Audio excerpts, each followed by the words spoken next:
മലൈക്കോട്ട വാലിബൻ്റെ ആദ്യ വീക്ക് കളക്ഷനും അതോടൊപ്പം തന്നെ ഈ ഒരു ചിത്രത്തിന് 8ാമത്തെ ദിവസം വ്യാഴാഴ്ച ബോക്സ് ഓഫീസിൽ എന്ത് സംഭവിക്കുന്നു എന്നൊക്കെയാണ് നമ്മൾ ഈ ഒരു വീഡിയോയിലൂടെ നോക്കാൻ വേണ്ടി പോകുന്നത്.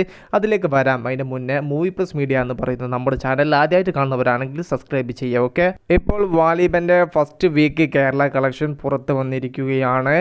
ആദ്യ ആഴ്ച ഈ ഒരു ചിത്രം കേരളത്തിൽ നിന്ന് മാത്രമായിട്ട് 12 കോടി രൂപയോളമാണ് ബോക്സ് ഓഫീസിൽ നിന്ന് നേടിയിരിക്കുന്നത്. 7th ഡേ ആയ ബുധനാഴ്ച വെറും 30 ലക്ഷം രൂപ മാത്രമാണ് ഈ ഒരു ചിത്രത്തിന് ബോക്സ് ഓഫീസിൽ നിന്ന് നേടാൻ സാധിച്ചത്. എവിടെയും ബുക്കിങ്ങും കാര്യങ്ങളൊന്നും ഇപ്പോൾ കണ്ടുവരുന്നില്ല. വ്യാഴാഴ്ച 8ാമത്തെ ദിവസം അഥവാ ഇന്ന് നോക്കുന്ന സമയത്ത് എവിടെയും ബുക്കിങ്ങോ കാര്യങ്ങളൊന്നും മലൈക്കോട്ട വാലിബിൻ്റെതായിട്ട് രേഖപ്പെടുത്തുന്നില്ല. സെക്കൻഡ് വീക്കിലേക്ക് കയറിയ ചിത്രത്തിന് ഒട്ടനവധി തിയേറ്ററുകൾ നഷ്ടമാവുകയും അതോടൊപ്പം തന്നെ ഉള്ള തിയേറ്ററിൽ ഷോ കാര്യങ്ങളെല്ലാം കുറയ്ക്കുകയും ചെയ്തിട്ടുണ്ട്.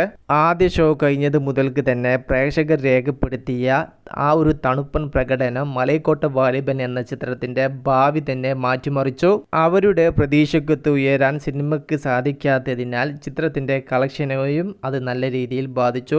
ആദ്യ ദിവസം 5,85 ലക്ഷം രൂപ നേടാൻ സാധിച്ച ചിത്രത്തിന് പിന്നീട് അങ്ങോട്ട് 6 ദിവസങ്ങൾ കൊണ്ട് വെറും 6,15 കോടി രൂപ മാത്രമാണ് നേടാൻ വേണ്ടി സാധിച്ചത്.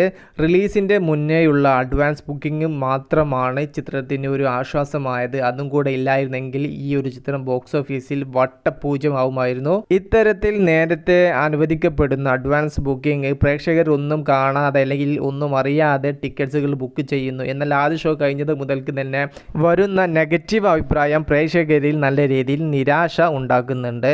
പല തിയേറ്ററുകളിലും സിനിമയുടെ ടിക്കറ്റ്സ് ക്യാൻസൽ ചെയ്യാനുള്ള സംവിധാനമില്ല. അതുകൊണ്ട് തന്നെ വരും ദിവസങ്ങളിൽ അഡ്വാൻസ് ബുക്കിംഗ് എന്ന രീതിയിൽ പ്രേക്ഷകർ അഭിപ്രായം അറിയാതെ ടിക്കറ്റ്സുകൾ ബുക്ക് ചെയ്യുന്ന പ്രവണത കുറഞ്ഞു വരാൻ ചാൻസ് ഉണ്ട്. ഇനി പ്രേക്ഷകരുടെ ആദ്യ പ്രതികരണങ്ങൾ അറിഞ്ഞതിന് ശേഷമായിരിക്കാം തിയേറ്ററിലേക്ക് ആളെത്തുക. അത്തരത്തിൽ പല സിനിമകളും പ്രേക്ഷകനെ നല്ല രീതിയിൽ വെട്ടിലാക്കിയിട്ടുണ്ട്.